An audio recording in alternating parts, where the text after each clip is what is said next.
EV का बढ़ावा होना ही चाहिए। हमसे पहले दिल्ली में जो सरकारें थी वो एक ईवी पॉलिसी लाए तो सही, मगर उसको इम्प्लीमेंट करने में उनकी रुचि नहीं थी, केवल पब्लिसिटी लेने की। तो it did not kick of. आपके हिसाब से ईवी पेनिट्रेशन में सबसे ज्यादा बॉटलनेक अभी क्या है? अगर मान लीजिए अगर स्कूटी है, अगर वो सोचे कि चलो यार आज मुरथल चला जाऊं, तो रास्ते में इतना इंफ्रास्ट्रक्चर होना चाहिए। तो ये जो माइंडसेट है, ये अवेलेबिलिटी, इन सब बॉटलनेक्स को ओवरकम करना पड़ेगा। आज जो हमारी पीएम ई ड्राइव और ईवी पॉलिसी है, मुझे अभी भी ऐसा लगता है वो policy is for the rich. तो कुछ अगर ऐसा सुझाव जो कि मास मार्केट को भी ईवी पे लाने का प्रयास कर सके। आज मैं आपके सामने बैठा हूं आशीष सूद सर के पास, जो कि दिल्ली में पावर, अर्बन डेवलपमेंट, एजुकेशन और भी कई सारे केंद्रों को मैनेज कर रहे हैं as a cabinet minister. Quick introduction देना चाहता हूं। आकाश गुप्ता, 8 साल से एक स्टार्टअप बना रहा हूं, जिप इलेक्ट्रिक। पिछले 1 साल में हमने 1 लाख लोगों को 30 से 40 हजार रुपए कमाने का मौका दिया। वो लोग वो थे जिनके पास शायद कोई डिग्री नहीं थी, कोई बैकग्राउंड नहीं था, जेब में पैसे भी नहीं थे। जब आप अपना परिचय दे रहे थे तो मेरे कान में प्रधानमंत्री जी के देश का युवा नौकरी ढूंढने वाला नहीं, नौकरी देने वाला बने, वो शब्द गूंज रहे थे, और उन शब्दों को मैं अपने सामने साकार होते देख रहा था। मैं आपकी विकिपीडिया पे प्रोफाइल पढ़ रहा था। एक जो विकिपीडिया पे लिखा नहीं होता मेरी मेहनत के बारे में है। मैं फर्स्ट जनरेशन एंटरप्रेन्योर भी हूँ और फर्स्ट जनरेशन पॉलिटिकल एक्टिविस्ट हूँ। क्या आपने सोचा था कि पॉलिटिक्स ही मुझे करना है? कभी भी नहीं सोचा था। कैसे रही है जर्नी? कार्यकर्ता को आगे बढ़ाना ये बीजेपी में ही हो सकता है। आज का युवा एक तरफ स्टार्टअप भी सोच रहा है, एक तरफ रिले भी देख रहा है, एक तरफ पॉलिटिक्स को समझने की कोशिश भी कर रहा है। बट मैंने आज इस युवा को पॉलिटिक्स में उतरते हुए बहुत ज्यादा तौर पे नहीं देखा है। मोदी जी ने अभी इस 15 अगस्त को यह आह्वान किया युवक को ये समझाने के लिए कि ईट, ड्रिंक, बी मेरी एंड डाई। इसके बियॉन्ड हमारी देश और समाज के प्रति जिम्मेदारी है। इसमें क्या स्टार्टअप वर्ल्ड सरकार की मुहिम में इम्प्रूवमेंट में क्या कर सकता है? स्टार्टअप युवा फेस्टिवल मेरे मंत्रालय ने अभी किया, जिसमें 100 युवाओं को 1-1 लाख रुपए और 10 युवाओं को 10-10 लाख रुपए हमने दिए हैं उनके स्टार्टअप को आगे बढ़ाने के लिए। मैं दिल्ली के युवाओं को आपके माध्यम से कहना चाहता हूँ, वो अब प्रयोग करें, उसको सपोर्ट करने के लिए हमारी सरकार उनके साथ है। गिग को लेके आपका क्या विचार है? किस तरह से इस कम्युनिटी को ग्रो करा जा सकता है? ये गिग इकोनॉमी जो व्हील्स पर अपना कारोबार कर रहे हैं, ये हमारी प्रायोरिटी है। आपने वर्ड यूज किया, खो जाते हैं, दिल्ली इन्हें खोने नहीं देगी। देश में एक तरह से ये नया एंटरप्रेन्योरशिप, नया आंदोलन है, जहाँ पे बिना एजुकेशन के एक बंदा 50,000 रुपए। देखिए, मैं तो इससे सहमत हूँ। आप सोच समझ के कहिए, नहीं तो मीडिया, गोदी मीडिया कहते हैं कहीं आप पे भी आरोप ना लगाने लग जाएं। मुझे तो ये लगता है क्रिटिसिज्म, अगर आप सही काम कर रहे हो, मेहनत कर रहे हो, तो झेलना ही पड़ेगा। 8 साल तो हो गए झेलते हुए, झेलते रहेंगे। भाई, आज हम दिल्ली की सड़कों पे निकले सर, और दिल्ली में एक बड़ी इंटरेस्टिंग चीज होती है। दिल्ली में ही पोल्यूशन की सबसे ज्यादा बातें होती है। दिल्ली वो जगह है जहां पे ईवी पॉलिसी मेरे हिसाब से पूरे देश की सबसे क्रांतिकारी है। दिल्ली वो जगह है जहां के सबसे ज्यादा स्टार्टअप्स आईपीओ कर रहे हैं, और दिल्ली में ही गिग इकोनॉमी सबसे बड़ी है। और आज मैं आपके सामने बैठा हूं आशीष सूद सर के पास, जो कि दिल्ली में आज पावर, अर्बन डेवलपमेंट, एजुकेशन और भी कई सारे केंद्रों को मैनेज कर रहे हैं, right, as a minister, cabinet minister. तो मेरा पहला पॉडकास्ट है कैबिनेट मिनिस्टर सर के साथ, तो मैं शायद थोड़ा हकलाऊंगा आज, बट सीखूंगा बहुत कुछ sir. Thank you so much for your time first of all. Thank you, स्वागत है आपका। Thank you sir. तो मैं क्विक इंट्रोडक्शन देना चाहता हूं। आकाश गुप्ता, 8 साल से एक स्टार्टअप बना रहा हूं, जिप इलेक्ट्रिक। सड़कों पे ये हरे स्कूटर अगर आपको दिखते हैं, तो उसका एक छोटा सा एक लाइन में बताता हूं हम क्या कर रहे हैं। पिछले 1 साल में हमने 1 लाख लोगों को 30 से 40 हजार रुपए कमाने का मौका दिया।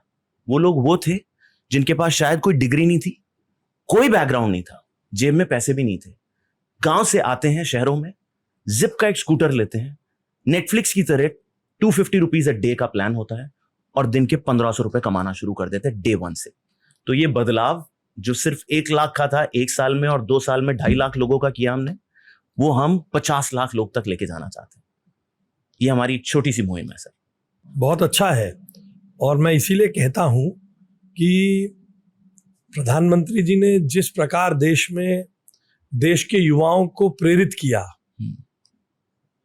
कि आप स्टार्टअप्स बनाएं, चलाएं, उसे आगे बढ़ाएं, सरकार पीछे खड़ी है, जब प्रधानमंत्री जी कहा करते थे कि मैं युवाओं को जॉब सीकर की जगह जॉब गिवर भी बनाना चाहता हूं, तो शायद उनके मन में आप जैसे कुछ लोगों की ही कल्पना रही होगी, जो लोगों को अपने काम से जीवन चलाने का, जीविका उपार्जन का अवसर देते हैं जी।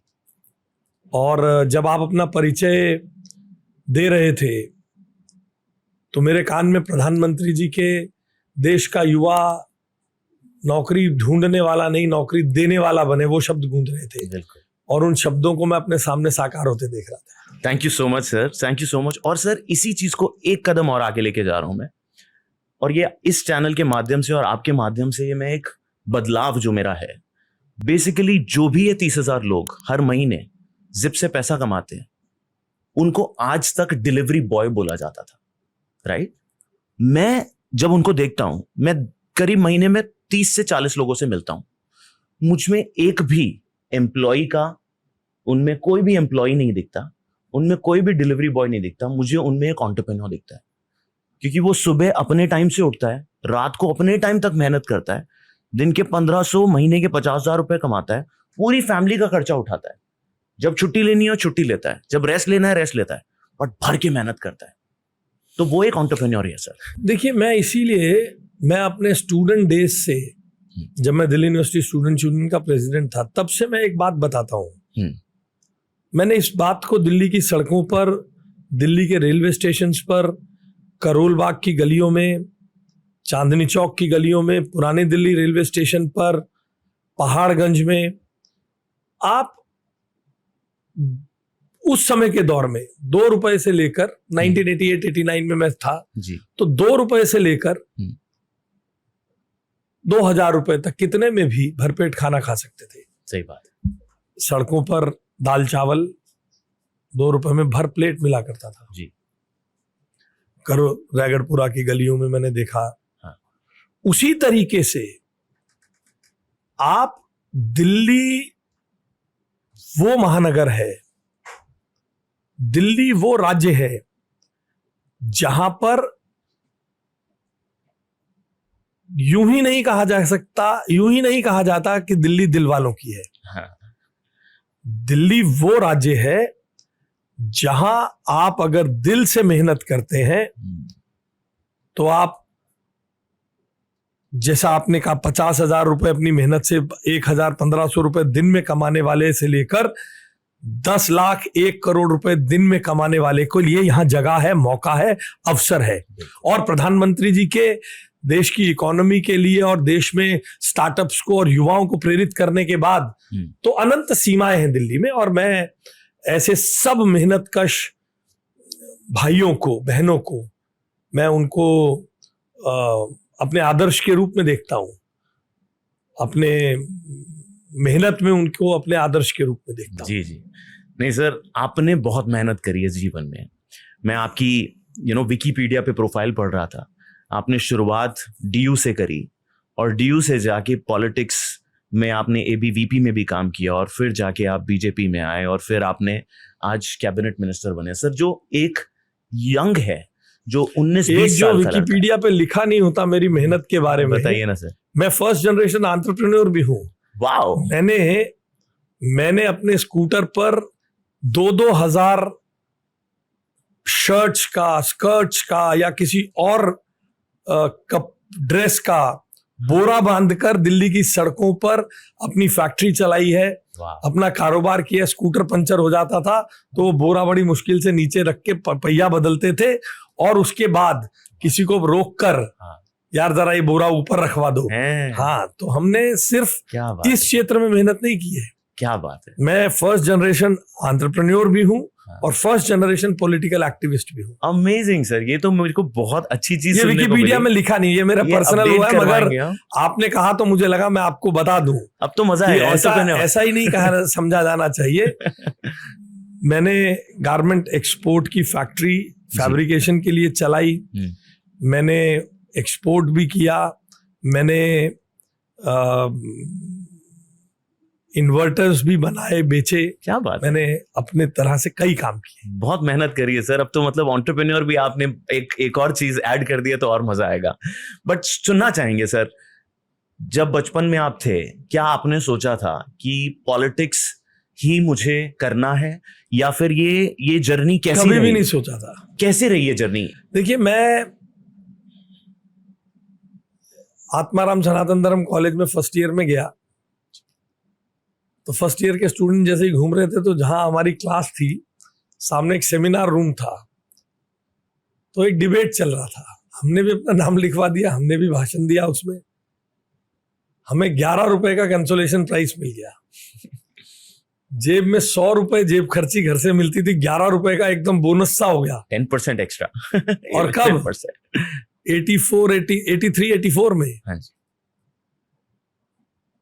अगले दिन हिंदी विभाग ने जयशंकर प्रसाद जी का शायद उनकी जन्मदिन मनाने के लिए एक पोइट्री कंपटीशन रखा। कामायनी उनका एक बड़ा रचना है जयशंकर प्रसाद जी की। अच्छा। तो हम उसमें भी कुछ बोले। हाँ। तो वहां से मुझे एबीवीपी वाले मिल गए। एबीवीपी वालों ने मुझे संपर्क करना शुरू कर दिया। फर्स्ट ईयर में कोई बहुत हुआ नहीं, मगर हाँ कभी कभी उनके किसी प्रोग्राम में जाके बैठ जाता था। हाँ जी। जब सेकेंड ईयर में आया तो थोड़ा हम भी सीनियर हो गए थे, जान पहचान हो गई, तो एबीवीपी वाले फिर मुझे अपनी मेंबरशिप में लेकर गए। तब वो श्रीलंका में तमिलों पे अत्याचार के खिलाफ प्रदर्शन था एबीवीपी का। मैं श्रीलंकन एम्बेसी पे गया, गिरफ्तार हो गए। अच्छा। कोर्ट अरेस्ट हुए। तो बस उसके बाद एबीवीपी में लग गए। तो राष्ट्र के पुनर्निर्माण के लिए छात्र एवं युवाओं की भूमिका है, वो मन में भाव था, वो ही विद्यार्थी परिषद की सोच थी। उसी में विद्यार्थी परिषद में काम करते रहे। बोफोर्स का आंदोलन आया, उसमें टल गए। जीवन में कभी सोचा ही नहीं था। एबीवीपी का फुल टाइमर वर्कर रहा, 4 साल घर से बाहर रहा, लौट कर पहुंचे तो घर में अब काम करना चाहिए। तो आपको बताया, गारमेंट एक्सपोर्ट के बिजनेस में, अन्य अन्य बिजनेसों में 10-12 साल 15 साल लगातार काम किया। साथ साथ क्योंकि बोफोर्स में चले गए थे तो उसके बाद के चुनावों में काम किया था, तो थोड़ा बीजेपी के प्रति हो गया, तो अनायास ही बीजेपी में आ गए। अच्छा। कोई प्लानिंग नहीं, कुछ नहीं। तो ये सोचते थे हम तो साधारण परिवेश से, नौकरी पेशा माँ बाप के बेटे, हमें कौन राजनीति में अवसर देगा। मगर ये भारतीय जनता पार्टी के मूल कैरेक्टर में ही है। एक साधारण व्यक्ति को भी बहुत सारे अवसर देने का काम केवल और केवल भारतीय जनता पार्टी में है, जिसको अब नरेंद्र मोदी जी ने बहुत अच्छी तरह से स्थापित कर दिया है कि जिस युवा में मेरिट है देश के लिए कुछ करने के लिए, वो यहाँ काम कर सकता है। वाह, मानना पड़ेगा सर। मतलब इतनी मेहनत और इस तरह से किसी को पिक करना, उसके मेहनत और उसके कर्म को लेके और उस पोजीशन तक पहुंचाना इज अ सिस्टम। ये सिस्टम जी, ये बीजेपी में ही है। ये मैं समझ, ये कार्यकर्ता निर्माण, हाँ जी, कार्यकर्ता को आगे बढ़ाना, ये बीजेपी में ही हो सकता है। और बीजेपी और आरएसएस स्कूल ऑफ थॉट के ऑर्गेनाइजेशंस में हो सकता है, और कहीं नहीं है। अच्छा सर, आज का युवा जो कि एक तरफ स्टार्टअप भी सोच रहा है, एक तरफ रीले भी देख रहा है, एक तरफ पॉलिटिक्स को समझने की कोशिश भी कर रहा है, बट मैंने आज इस युवा को पॉलिटिक्स में उतरते हुए बहुत ज्यादा तौर पे नहीं देखा है। क्या हम आज उस युवा को पॉलिटिक्स एज अ करियर या पॉलिटिक्स एज अ स्टार्टअप के बारे में भी बता सकते हैं? देखिए, मोदी जी ने अभी इस 15 अगस्त को यह आह्वान किया, 1 लाख ऐसे युवक जिनकी फैमिली का कोई बैकग्राउंड नहीं है, उनको देश भर में तैयार किया जाएगा। ग्राम पंचायत से लेकर आगे तक वे लोग आए। वो वही है, आप उसे स्टार्टअप कहते हैं। मैं ये कहता हूं कि किसी को तो ये जिम्मेदारी लेनी होगी युवक को ये समझाने के लिए कि खाओ पियो मौज करो और मर जाओ। ईट ड्रिंक बी मेरी एंड डाई। इसके बियॉन्ड हमारी देश और समाज के प्रति जिम्मेदारी है। वैसे मेरा मानना है कि सोशल मीडिया के इस दौर में youth is aware about all these things. They are more aware than what we were during our school and college days. True. मगर फिर भी एक बेल की तरह उसे दीवार के साथ लगाकर चढ़ाने का काम करना ही होता है, और भारतीय जनता पार्टी ने मोदी जी के आह्वान पर इस बात को लिया भी है. जेनरेशनल चेंज, जगह जगह ब्लॉक लेवल के, मंडल लेवल के पदाधिकारी से लेकर ऊपर तक भारतीय जनता पार्टी ने नए नेतृत्व को लाना.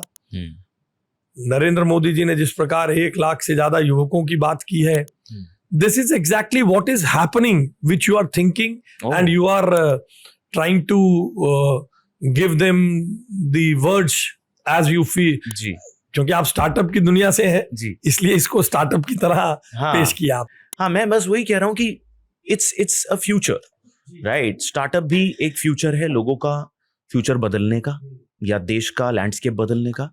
और यही मैं भी चाहता हूं कि युवा भी, देश में इतना पुनर्निर्माण हो रहा है हमारे देश का, तो उसको भी एज एन अपॉर्चुनिटी को लेके एक पाथ पे निकल पड़े. क्योंकि मेरे हिसाब से, जैसा आपने भी कहा, India is a land of opportunity right now. Anything and everything can look better and the change is evident, right. Change is happening but a lot more can happen. So hence अगर इस तरह की कोई scheme है या फिर इस तरह का कोई पाथ है जो हम युवा को दे सकते हैं, so that they can start working in the national committees और on these gram panchayat community, I would love to tell them about this from this podcast. देखिए, 15 अगस्त को देश में ऐसे युवाओं को तैयार करने का आह्वान आदरणीय प्रधानमंत्री जी ने किया. भारतीय जनता पार्टी समय समय पर नए थॉट्स आगे आए. हमारी यूथ विंग में, हमारी महिला विंग में, इन सब के लिए करती है. यूथ को लैटरल एंट्री सरकार में, पॉलिसी मेकिंग में लाने के लिए ये प्रधानमंत्री जी ने अवसर युवाओं को दिया है.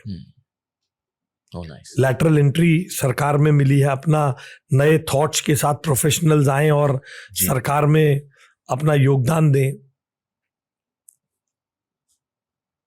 सरकार के विभिन्न डिपार्टमेंट्स के साथ युवा आके इंटर्न करें. पब्लिक पॉलिसी जो पढ़ रहे हैं वो देखें, समझें, उसके इम्प्लीमेंटेशन को केंद्र में, राज्य में, हमारी सरकार में यूथ फॉर गवर्नेंस नाम के इनिशिएटिव को मैं अपनी कॉन्स्टिट्यूंसी के युवाओं को मौका देने के लिए चलाता हूं. तो ऐसे बहुत सारे एक्सपेरिमेंट्स. और मेरा मानना है केवल सरकार ही नहीं, हम तो मोदी जी के आह्वान पे कर ही रहे हैं. देश में ऐसे बहुत सारे लोग हैं जो पब्लिक पॉलिसी पर काम कर रहे हैं, जो सरकार के साथ काम करके अपना कंट्रीब्यूशन करना चाहते हैं. राइट. तो उन सबका ऐसे बहुत सारे एफर्ट्स हो ही रहे हैं. 100%. मैं ये मानता हूं कि ना मुझे इस बात का मुगालता है कि हम ही ये कर रहे हैं. सही बात. ऐसे बहुत सारे लोग कर रहे हैं. अच्छा काम करने वाले बहुत सारे लोग हैं. पद्मा अवार्ड्स में आप देखते ही हैं किस प्रकार के लोग आगे आते हैं जिनको सरकार लेके आती है. ऐसे और बहुत सारे क्षेत्रों में काम हो रहा है. Absolutely. No, which is amazing to see sir. Sir, Delhi की पोल्यूशन की अगर हल्की सी बात करें तो हर साल ये मुद्दा उठता है. और आज तो पेट्रोल प्राइस भी बहुत बढ़ रहा है, राइट. हमने देखा कि पेट्रोल प्राइस अब बढ़ेगा ही, क्योंकि सरकार ऑयल इंपोर्ट कर रही है. ऑयल का इतना क्राइसिस चल रहा है. तो आपके हिसाब से इन सब चीज का सोल्यूशन क्या इलेक्ट्रिक व्हीकल है, और अगर है तो किस तरह से इसको और बढ़ावा दे सकते हैं? नहीं, देखिए, ये रिन्यूएबल एनर्जी, इलेक्ट्रिक व्हीकल, ऐसे बहुत सारे और प्रयास, एनर्जी कंजर्वेशन जिसमें एक और प्रयास है, ऐसे बहुत सारे प्रयास हैं जो दिल्ली के पर्यावरण, देश के पर्यावरण के लिए जरूरी है. मैं पक्का विश्वास के साथ कह सकता हूं कि इलेक्ट्रिक व्हीकल भी उसमें से एक है, सोलर एनर्जी उसमें से एक है. इसलिए ईवी का बढ़ावा होना ही चाहिए. हमसे पहले दिल्ली में जो सरकारें थीं वो एक ईवी पॉलिसी लाए तो सही, मगर उस ईवी पॉलिसी में लाने के बाद वे लोग कभी भी उसको इम्प्लीमेंट करने में उनकी रुचि नहीं थी, केवल पब्लिसिटी लेने की. तो जो उसमें सब्सिडीज अपने आइस व्हीकल्स को छोड़कर ईवी लेने की थी वो देने का काम नहीं किया, तो it did not kick off. Okay, so जिसके लिए अब हमें उसका खामियाजा भुगतना पड़ रहा है। दोबारा विश्वास अर्जित करना पड़ेगा। जब पॉलिसी हम लेकर आएंगे, उसकी रोबोस्ट इंटरवेंशन के कारण हम उसका इम्प्लीमेंटेशन जब करेंगे तो इसके सुधार आएगा ही। EV is one of the answers to the pollution, right. मगर एट द सेम टाइम उस पॉलिसी रोबोस्ट होनी चाहिए। जो ईवी को चलाने वाले जो बैटरीज होंगे, उन बैटरीज के जब खत्म होंगी उसके रिसाइकलिंग के भी उतना ही रोबोस्ट मैकेनिज्म होगा, नहीं तो एक और जान को भसोड़ी खड़ी हो जाएगी, मुसीबत खड़ी हो जाएगी। सही कह रहे हैं आप। हाँ बिल्कुल सही है। बिकॉज सर जैसे मैं पिछले 8 साल से ईवी इंडस्ट्री में काम कर रहा हूं, मेरी 1-2 गुजारिशें हैं जो कि मैं आपके माध्यम से शेयर करना चाहूंगा कि आज जो हमारी पीएम ई ड्राइव और ईवी पॉलिसी है, मुझे अभी भी ऐसा लगता है वो policy is for the rich, कि अगर एक ईवी गाड़ी ले रहे हैं तो उस पर अच्छी सब्सिडी मिलती है, अगर एक बड़ा स्कूटर लाख रुपए से ज्यादा का कोई खरीदता है तो उस पर अच्छी सब्सिडी मिलती है। मैं देखता हूं और वहां पे यूसेज बहुत कम है, वहां पे लोग 30-40 किलोमीटर दिन से ज्यादा नहीं चलाते। क्या एक ऐसा माध्यम बनाया जा सकता है ईवी, क्योंकि सबसे ज्यादा जो ईवी को इंपैक्ट करता है वो जो 100 से 125 किलोमीटर डेली चलाता है, एक डिलीवरी पार्टनर जो कि अगर ईवी पे मूव करता है तो बहुत पैसे खुद भी बचाता है और देश का पोल्यूशन भी कम करता है। तो कुछ अगर ऐसा सुझाव या कुछ अगर ऐसी नीति बन सके जो कि मास मार्केट को भी ईवी पे लाने का प्रयास कर सके। हम अपनी जी जो ईवी पॉलिसी दिल्ली में ला रहे हैं, हाँ जी, मैं उसके ग्रुप ऑफ मिनिस्टर्स का चेयरमैन हूँ। ओह वाह। मेरी कुछ कॉन्स्टिट्यूशनल ऑब्लिगेशंस हैं, इसलिए मैं उसमें बहुत सारी बातें आपसे कर नहीं सकता हूँ, क्योंकि जब तक वो पॉलिसी पब्लिक कंसल्टेशन के बाद कैबिनेट से अप्रूव ना हो जाए और पब्लिक डिस्कोर्स में ना आए, मगर मैं आपको सुझाव दूंगा कि आप इस संदर्भ में हमारी सरकार को, हम जब पब्लिक कंसल्टेशन के लिए हमने बुलाया, अभी बीच में भी बुलाया था, आगे भी बुलाएंगे जी, तो आप लोग एक बार जरूर मिलिए, हमारे अपना विचार हमारी सरकार से शेयर करिए जी, और इन सब कंसर्न्स को हम एड्रेस करने के लिए with open arms we are ready. Amazing. Sir जैसे दिल्ली की ईवी पॉलिसी है, right, and BJP is spearheading that very well. आपने कहा you are committed.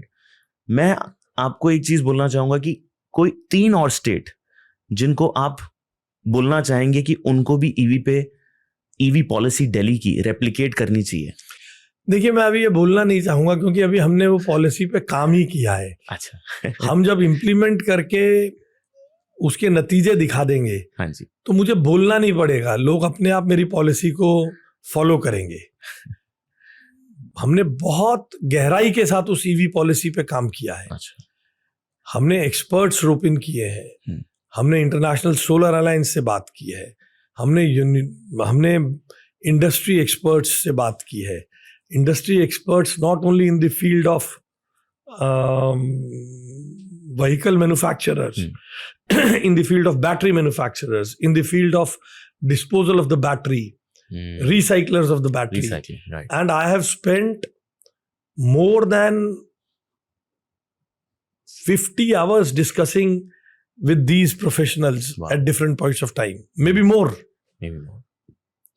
That's a individual lot. Discussion. The group discussion we had, with the interactions we had with these different group and stakeholder, right, is for months. Oh wow. Is for months. Crazy. I have spent 2 hours, 3 hours individually discussing, understanding the nuances, how the cells will be made, whether we can establish some battery manufacturing facilities in the city, in the national capital. Right. ऐसे बहुत सारे विषयों पर मैंने खुद, इसलिए मैं कहना चाहता हूं कि हम अभी इस पर ये कहना कि आप फलाने दे, हम लॉन्च कर दें, उसे इम्प्लीमेंट कर दें। और हमारे यहाँ एक कहावत है, पंजाबी में कहते हैं, जब चांद चढ़ेगा सारे ने दिखेगा, जब चांद निकलेगा सबको दिखेगा। जब पॉलिसी की इम्प्लीमेंटेशन होगी, उसके रिजल्ट आएंगे, सब लोग आकर हमसे कंसल्ट करेंगे. Why should we run after them to follow our policy? I love the confidence sir. This is मतलब एक बड़ी चीज होने वाली है. क्लियरली बहुत प्रयास करा गया है, सक्सेस दिखेगी, हर जगह फैलेगी है. एक आखिरी सवाल ईवी पे, आपके हिसाब से ईवी पेनिट्रेशन में सबसे ज्यादा बॉटलनेक अभी क्या है? सबसे ज्यादा बॉटलनेक क्या है? माइंडसेट है. मैंने व्हीकल लिया हुआ है, मैं क्यों छोड़ दूं इसे? और बैटरी की लाइफ कितनी होगी? यस. इसलिए जब हमने डिस्कशन की, मैंने आपसे बताया इंटरनेशनल सोलर अलायंस के एक्सपर्ट से की और कई लोगों से की जी. तो बैटरी हेल्थ कार्ड भी बनने चाहिए व्हीकल मैन्युफैक्चरर. अब लोग क्यों नहीं लेते हैं भाई? अगर मेरे को बीच में बेचनी पड़ी, कैसे बेचूंगा? ट्रू. सेकंड तो कैसे बेचेगा? रिसाइकल. तो उस समय पर मैन्युफैक्चरर और बैटरी मैन्युफैक्चरर आकर बैटरी की सर्टिफिकेशन हेल्थ कार्ड दे. यस. ऐसी बातें भी, बहुत सारी बातें हमने डिस्कशन की है. ऐसी बहुत सारी चीजों पे हमने डिस्कस किया है. और फिर छोटे घरों में कैसे चार्ज होगा? तो चार्जिंग की सुविधा बेहतर मिले, चार्जिंग इंफ्रास्ट्रक्चर बाहर भी मिले जी. कि जहां अभी जो पुराना एक्सपीरियंस पिछले सालों में चार्जिंग इंफ्रास्ट्रक्चर का, आधे तो चल ही नहीं रहे हैं. बिल्कुल 90% नहीं चल रहे थे. और उसके बाद 12-15 वोल्ट वाले ही हैं, 60-120 वाले फास्ट चार्जर चाहिए जी. कार ले ले आदमी, यार मेरे को चंडीगढ़ जाना है, वापस कैसे आऊंगा? बिल्कुल. तो रास्ते में इतना इंफ्रास्ट्रक्चर होना चाहिए. तो एनसीआर में भी ये सब बॉटलनेक्स हैं. बिल्कुल है. बिल्कुल. बाइक लेके आदमी चला जाता है Chandigarh. Right. Battery driven bike तो अभी बहुत सक्सेस हुई नहीं है, मगर मान लीजिए अगर स्कूटी है, हाँ जी, तो लेकर जाना चाहता है, तो ये डर तो ना हो. बिल्कुल. अगर वो सोचे कि चलो यार आज मुरथल चला जाऊं दिन में घूमने के बाद, तो ये जो माइंडसेट है, ये अवेलेबिलिटी, बैटरी की हेल्थ, रीसेल, इन सब बॉटलनेक्स को ओवरकम करना पड़ेगा. Absolutely sir. आजकल हम बैटरी स्वैपिंग इंफ्रास्ट्रक्चर पे भी बहुत काम कर रहे हैं. राइट. आज हमारे पार्टनर्स ने 2500 बैटरी स्वैपिंग स्टेशंस लगा दिए हैं, जो कि ये सारे के सारे, ये भी मैं मानता हूँ एक बॉटलनेक है. हाँ. मैं आज नई गाड़ी खरीद के लाया हूँ, हाँ जी, 10 दिन पहले, और मुझे जाके बैटरी स्वैप करनी पड़े, वो कितनी पुरानी है, हेल्थ कार्ड कहीं है नहीं. करेक्ट. मेरी गाड़ी की नई ये बॉटलनेक है मेरी समझ से. इसलिए हमारे इतने फास्ट चार्जिंग होने चाहिए कि 5 मिनट में, 10 मिनट में रीजनेबल प्राइसिंग पे उसको बैटरी चार्जिंग मिल जाए. Right. Battery swapping station itself is a bottleneck among the, technically क्या हमारी पॉलिसी में आएगा मैं नहीं जानता, मगर बैटरी स्वैपिंग इज नई चीज की पॉजिटिवनेस तो होती है ना सर. उसका थोड़ा सा उसमें बदलाव ये है कि हम स्कूटर जो भी देते हैं, बैटरी उसमें देते ही नहीं. तो आपको बैटरी का खर्चा ही नहीं करना, आप सिर्फ स्वैपिंग ही करेंगे, तो आपको नई पुरानी का टेंशन ही नहीं, सिर्फ एनर्जी का खर्चा दीजिए. तो उससे वो बॉटलनेक एटलीस्ट स्कूटरों में चेंज हो सकता है, छोटे व्हीकल्स में चेंज हो सकता है. तो इसलिए इसमें एक अनंत आसमान है. इसमें इनोवेशन का आसमान है. नई चीजें होंगी जी. इसलिए ये, मगर कार में है ना ये. कार में इशू. मैं नई बैटरी खरीद के लाया आपको, नई कार खरीद के लाया आपको, स्वैप कर लो जी. यार मेरी बैटरी तो नई है, 4 दिन पुरानी. सही बात है. इसके बदले कौन सी मिलेगी, मुझे कैसे गारंटी होगी? बिल्कुल ठीक है. ये बिल्कुल दिमाग में आएगा. ये भी एक बॉटलनेक है. इसलिए वहां हमारे चार्जिंग इंफ्रास्ट्रक्चर को सपोर्ट करने वाला upstream electrical infrastructure, availability of power, जी, इन सब चीजों का बड़ा. बिल्कुल सर. आप बताइए मुझे, ये जो आज की डेट में क्विक कॉमर्स बहुत बूम कर रहा है, हम हर चीज 15, 20, 30 मिनट में हमारे घर आ जाती है. राइट. मेरा तो ये मानना है कि एक नई दुकान है, पहले हम दुकान पे जाते थे, उस दुकान से सामान लेते थे, वहां पे वो किराने वाले के पास भी डेटा और टेक्नोलॉजी नहीं होती थी, हमारा भी टाइम वेस्ट होता था. ये सारी चीजें हमारे घर आने लग गई हैं, तो इन अ वे हमारा टाइम भी बढ़ रहा है, सब कुछ इनोवेट और एफिशिएंट हो रहा है. बट इन सारे कामों में एक पार्टनर जो कि सड़कों पे 10-12 घंटे काम करता है, वो है गिग एंटरप्रेन्योर। गिग को लेके आपका क्या विचार है? किस तरह से इस कम्युनिटी को ग्रो करा जा सकता है? क्या इस कम्युनिटी के लिए पॉलिसीज बननी चाहिए? देखिए, मेरा मानना यह है कि जो व्हील्स पर रोजगार कर रहे हैं, इस अनऑर्गेनाइज सेक्टर को ऑर्गेनाइज करने की जरूरत है। इनके हेल्थ इश्यूज, एक तरीके से इनकी सिक्योरिटी का इशू, इनके फैमिली के हेल्थ से संबंधित इश्यूज, जी, इनकी खुद की और इनके फैमिली की एजुकेशन के इश्यूज, इन सब को एड्रेस करने की जरूरत है। और जैसे जैसे इसमें काम करने वालों की संख्या बढ़ रही है, जी, मेरा मानना है कि इसके बारे में चिंता भी बढ़ रही है। और दिल्ली में हमारी सरकार, मुख्यमंत्री श्रीमती रेखा गुप्ता जी के नेतृत्व में इनकी वेलबींग के लिए बहुत कंसर्न्ड है। जी, इस गर्मी में इनको पानी मिलता रहे, ORS मिलता रहे, कूलिंग स्टेशंस बन जाएं इनके लिए। हमारे अटल कैंटीन में इनके लिए कूलिंग स्टेशंस, चार्जिंग स्टेशंस बनाए जा रहे हैं। इनके रेस्टिंग के लिए 10 मिनट बैठकर कोई व्यक्ति सुस्ताना चाहे उसकी व्यवस्था की जा रही है।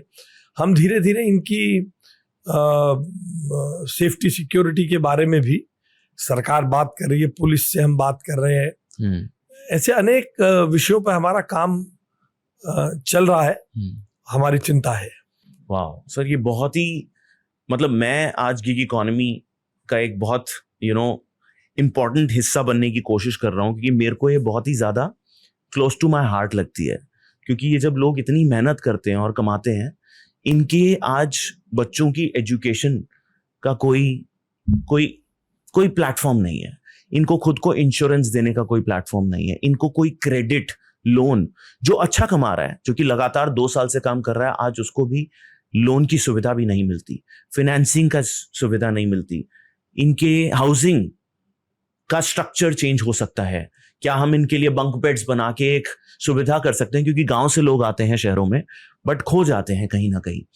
तो उन पॉलिसीज पे अगर कोई स्पेशल कमिटी बना सकते हैं या बनी हुई है तो बहुत ही, क्योंकि ये देखिए, ये इकोनॉमी अभी ग्रो करने वाली है, ये शुरुआत है। नहीं, हमारा लेबर मिनिस्ट्री जी, इस सब के बारे में बहुत अध्ययन कर रहा है। हमने इसके बारे में अपनी कैबिनेट में बहुत डिटेल डिस्कशन भी की है।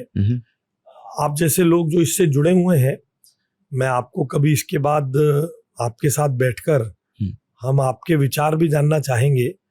और मैं तो आपको कहूँगा, आपकी तरह के ऐसे और जो लोग हैं जी, जो इन गिग वर्कर्स के साथ जुड़े हैं, वे लोग हमें मिले।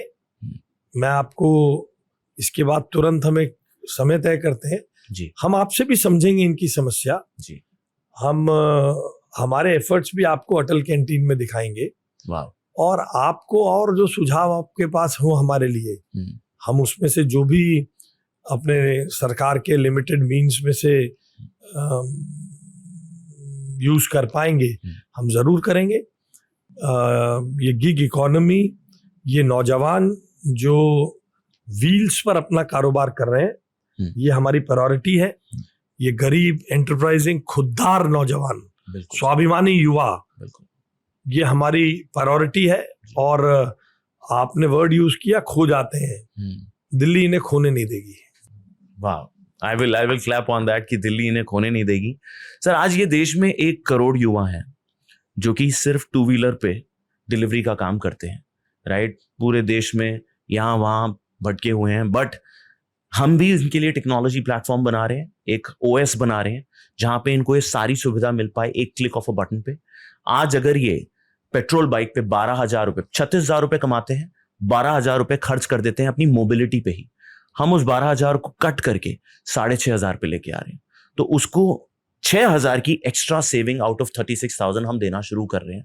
और वो 6,000 वो और स्पेंड करेगा अपने बच्चे की एजुकेशन में, अपने आप में, possibly add to the GDP of the country. मैं इससे बहुत सहमत हूं और आपको बधाई देता हूं, आप इस ओर सोच रहे हैं जी। हम इसमें जो भी कंट्रीब्यूशन कर सकेंगे अपनी पॉलिसी में, ईवी पॉलिसी में करेंगे ही। मैं आपको एक और विश्वास दिलाता हूं जी। दिल्ली के सरकारी स्कूल इनकी बच्चों की जो एस्पिरेशंस हैं उनको पूरा करने के लिए हम तैयार कर चुके हैं और कर रहे हैं। हमारा हर क्लासरूम स्मार्ट क्लासरूम होगा, हमारे यहाँ कंप्यूटर लैब्स होंगी, हमारे यहाँ डिजिटल लाइब्रेरीज होंगी। ऐसे अनेक हमने एफर्ट लिए हैं और अवेलेबल कराए हैं। इंफ्रास्ट्रक्चर बढ़िया होगा। जैसा मैंने आपसे कहा, आप जैसे और साथियों के साथ में बैठकर बिल्कुल हम इसमें और आसान करेंगे इनके बच्चों का पढ़ना जी। और अभी दिल्ली में कोई रेजिडेंशियल स्कूल नहीं है जी। ऐसे कुछ लोग जो अभी किन्हीं स्थायी घरों पर नहीं है, ऐसे लोगों के लिए हम कुछ इस बारे में अभी हमने कुछ किया नहीं है। We are in the process of stabilising these things, understanding and planning of these things. तो बहुत जल्द मिलते करेंगे इसको। अमेजिंग सर, बहुत ही अच्छा होगा। मैं आपको एक छोटी सी बात बताता हूँ कि परसों मैं ऐसी ही सोसाइटी में घूम रहा था, एक यंग लड़का डिलीवरी करने आया, मैंने उसको रोका, बात करी, उससे पूछा कि क्या करते हो, कितना कमाते हो? बोला 45 से 50 हजार रुपए कमा रहा हूँ। मैंने उससे अगला सवाल पूछा, पहले क्या करते थे? बोला कुछ नहीं। पहली बार जिंदगी में 1 महीने से कमाना शुरू किया, 50 हजार रुपए स्ट्रेट अवे उसने कमाना शुरू कर दिया। मतलब देश में एक तरह से ये नया एंटरप्रेन्योरशिप, नया आंदोलन है जहां पे बिना एजुकेशन के एक बंदा 50 हजार रुपए कमा रहा है। देखिए, मैं तो इससे सहमत हूं। आप सोच समझ के कहिए, नहीं तो मीडिया को गोदी मीडिया कहते हैं कि आप पे भी आरोप ना लगाने लग जाएं। क्योंकि आप भी वही बात कह रहे हैं कि हमें जॉब गिवर से ज्यादा जॉब गिवर बनना है जी। और स्वाभिमान के साथ काम करना है। देखिए, ये भी सत्य है हर किसी को। मैं जानता हूं, मेरे इस वाक्य पे कोई मेरी क्रिटिसिज्म कर सकता है। Not everyone in this country will get A government job. Private नौकरी में भी हर व्यक्ति नहीं जा पाएगा जी। बिल्कुल। कोई अपना बिजनेस करेगा, कोई ऐसा बिजनेस करेगा 4 को नौकरी देगा, कोई अपना ऐसा काम करेगा। इसमें अपने साधन, अपना भाग्य। मगर सरकार की मोदी जी के नेतृत्व में जी।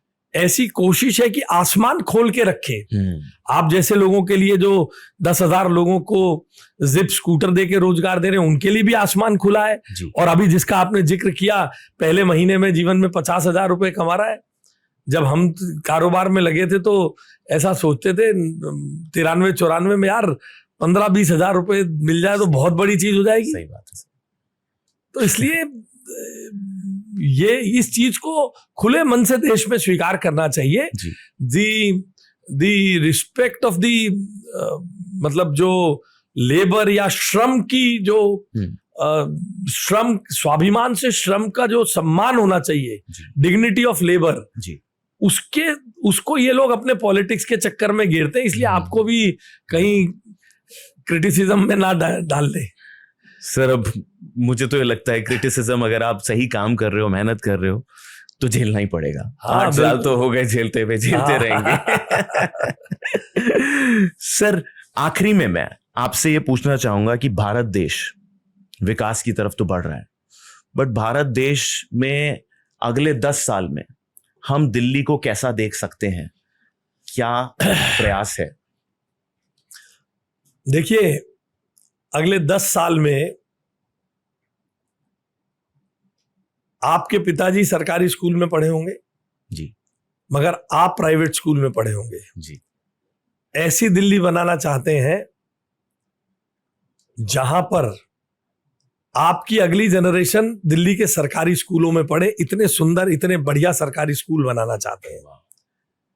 दिल्ली की सड़कों के जाम को खत्म करना चाहते हैं। दिल्ली में हर बेटी, हर बहन सुरक्षित हो, क्योंकि दिल्ली की एवर ग्रोइंग पॉपुलेशन, तो टेक्नोलॉजी के माध्यम से उनको सुरक्षित कर पाए। यमुना मैया को बिल्कुल स्वच्छ और निर्मल कर पाए। ऐसी 10 साल बाद दिल्ली मिलेगी जो आपके पिताजी के बचपन में होगी कभी उनसे पूछिएगा। सर बहुत अच्छा होगा ये, मतलब दीज आर गोल्डन वर्ड्स। अगर ये साक्षात मैं जो इमेजिन कर पाया, इतनी ब्यूटीफुल दिल्ली जहां पे ट्रैफिक कम होगा, हवा साफ होगी, यमुना बढ़िया होगी, स्कूल्स इतने अच्छे होंगे, तो मजा आ जाएगा सर। हम इसके लिए काम कर रहे हैं जी मोदी जी के मार्गदर्शन में और मुख्यमंत्री श्रीमती रेखा गुप्ता जी के नेतृत्व में सीधी दिशा में जी। एक एक प्लान के साथ अगले 6 महीने में क्या अचीव करना है, अगले 1 साल में क्या अचीव करना है, उन 31 मार्च 2029 तक क्या अचीव करना है, पूरा प्लान है। और सर इसमें क्या स्टार्टअप वर्ल्ड इस सरकार की मुहिम में इंप्रूवमेंट में क्या कर सकता है? देखिए, हमने तो नई स्टार्टअप पॉलिसी लेके आ रहे हैं। 325 करोड़ रुपए से स्कूल, कॉलेज, यूनिवर्सिटी में एक इंक्यूबेशन स्टार्टअप पॉलिसी लेके आ रहे हैं, इंक्यूबेशन सेंटर्स बना रहे हैं और 325 करोड़ रुपए अगले 5 साल में स्टार्टअप्स को सपोर्ट करने के लिए करने वाले हैं। स्टार्टअप युवा फेस्टिवल मेरे मंत्रालय ने अभी किया, जिसमें 100 युवाओं को 1-1 लाख रुपए और 10 युवाओं को 10-10 लाख रुपए हमने दिए हैं उनके स्टार्टअप को आगे बढ़ाने के लिए। हम दिल्ली के युवा की, मेहनतकश युवा की खुददारी को, एंटरप्राइजिंग नेचर को, उसकी एंटरप्रेन्योरशिप को दिल से आगे बढ़ाना चाहते हैं। मैं दिल्ली के युवाओं को आपके माध्यम से कहना चाहता हूं, वो अब प्रयोग करें, उसको सपोर्ट करने के लिए हमारी सरकार उनके साथ है।